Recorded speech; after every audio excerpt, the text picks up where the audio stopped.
Assalamu alaikum dear students, my name is Rehan Khurshid, your maths teacher.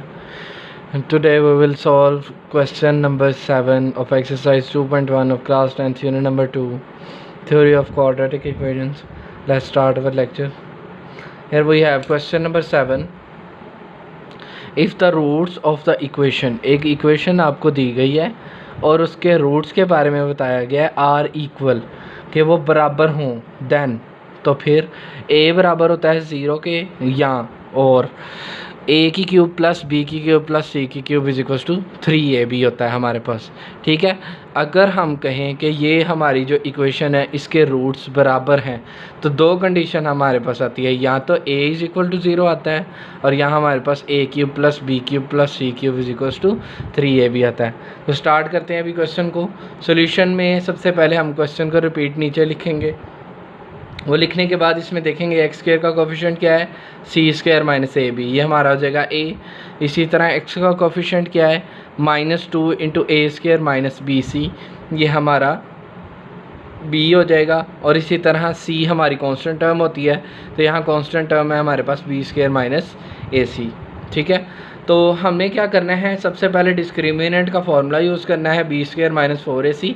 B है हमारे पास -2 into A square minus B सी, तो ये हम put करेंगे b की जगह पे -2 into A square minus B C whole square, -4 फार्मूले का। ठीक है, a की जगह पर a की value C square minus A B और c की जगह c की value B square minus A C. अब हम इसको सॉल्व करेंगे। सॉल्व कैसे करेंगे, सबसे पहले स्क्वायर ओपन किया जाएगा तो माइनस प्लस हो जाएगा। ठीक है, और 2 का स्क्वायर हो जाएगा 4, और इसके ऊपर हम स्क्वायर वैसे ही लगा देंगे क्योंकि यहाँ पर अभी होल स्क्वायर है तो फार्मूला यूज़ किया जाएगा।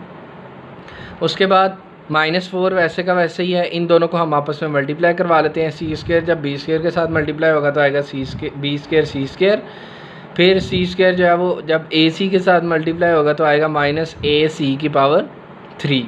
उसके बाद अब -ab को हम दोनों के साथ करेंगे, -ab जब बी स्क्वायर के साथ मल्टीप्लाई होगा तो आंसर आएगा -ab की पावर 3, और जब -ab -ac के साथ मल्टीप्लाई होगा तो माइनस माइनस प्लस हो जाएगा, और a की पावर एक यहाँ पर है और एक यहाँ पर, a की पावर 2 हो जाएगी और b c साथ में आ जाएंगे।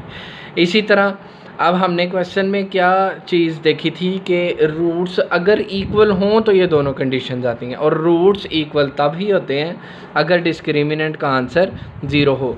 तो हम यहाँ पे लिखेंगे since roots are equal so discriminant is equal to 0, तो लेफ़्ट साइड हमारी 0 हो जाएगी।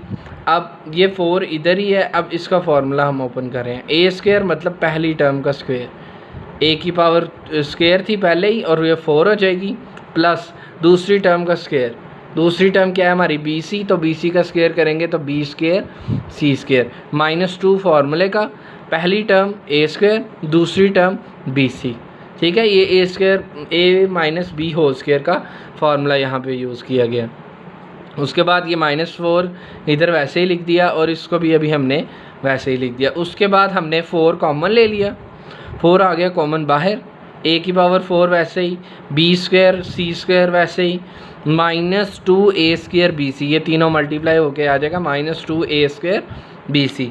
उसके बाद 4 यहाँ से बाहर चला गया कॉमन, तो माइनस जो है इन सब के साइन को उल्ट कर देगा, बी स्क्वायर सी स्क्वायर प्लस का है तो बी स्क्वायर सी स्क्वायर माइनस का हो जाएगा, a सी की पावर 3 माइनस का है तो ये प्लस का हो जाएगा, इसी तरह a b की पावर 3 माइनस का है तो ये प्लस का हो जाएगा, और लास्ट वन ए स्क्वायर बी सी जो है ये प्लस का था, ये माइनस का हो जाएगा।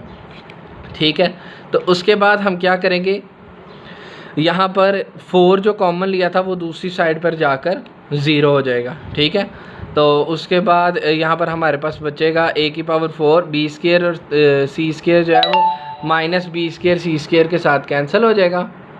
उसके बाद हमारे पास जो सिंपल टर्म बचेगी वो ये है a की पावर 4 -3, ये -2a स्क्वायर बी और -a स्क्वायर बी सी मिल के -3a स्क्वायर बी सी बन जाएंगे, और a सी की पावर 3 वैसे ही आ जाएगा, इसी तरह a b की पावर 3 भी वैसे ही आ जाएगा।